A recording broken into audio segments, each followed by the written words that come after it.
Assalamu алейкум, хайырлы көн дуслар. Төшке şeyler артында менә шундый яңалык килеп төште дә, кирип казаныбызны карарга булдым. Чыннан да казан бар, ниченче урында һәм нинди зарплата, нинди эш хакы. Хәзер без аны сезнең белән бергә беләчәкбез. Т-журналга күчәбез.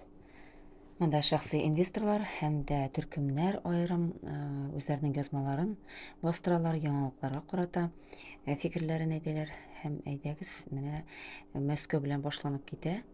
Бу 10 шәһәр, димәк, монда 100 мең тәкъдим һәм 100 мең көтәдә халык. Шулай дип язылган инде. Шулай микән, юк микән, без аны әйтә алмыйбыз. Санкт-Петербургта 84 һәм дә 2 меңгә күбрәк көтелә икән халык тарафыннан. Уфада карагыз, әле бик кызык күренеш. 75 мең тәкъдим һәм көтәләр 70-не. Ни өчен шулай? Соңгы елларда Казан белән Уфаны чагыштырганда, менә күпме кайтып йөрибез. Уфада, Башкортстанда эш хаклары безгә караганда, безнекенә караганда күбрәк, югарырак. Менә ни өчен шулай аңлашылмый. Казанда безнең фатирлар да, йортлар да кыйбат тора, аренда кыйбат. Сүз уңаеннан менә тиздән уку елы башлана. Теге елны укытучыларга дефицит иде мәктәпләрдә. Бу елны кирип карадым. Шулай ук дефицит кала бирә.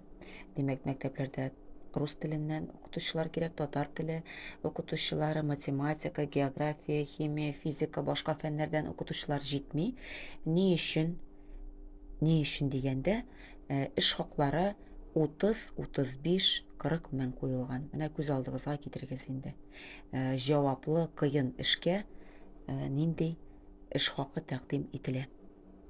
Бу елны шулай проблемалар булачак. Мәктәпләрдә укытучылар җитмәячәк. Моңа өстәп тагын әйтәсе килә. Бүген мин әле бу яңалыкны күреп калдым Телеграмда, Казан каналында. Ногтевой сервис, тырнак буяучылар 150 меңгә кадәр алалар. 150 мең алалар аена. 30 мең һәм 150. Кая барырлар икән? Укытучылар тырнак буярга бармаячак инде алар. Алар шулай ук мәктәпкә киләчәк. Краснодар, димәк, Нижний Новгород һәм Ростов, Түбән Новгород һәм Ростов-на-Дону. Менә шундый яңалыклар, дуслар, килешәсезме, юкмы? Үз фикерләрегезне калдырыгыз. Лайк куярга онытмагыз, мөнәсәбәтегезне белдерегез мондый минем видеоларыма. Бүгенгә мин сезнең белән саубуллашып торам. Барыбызга да яхшы көннәр. Ассаламу алейкум ва рахматуллахи ва баракатух.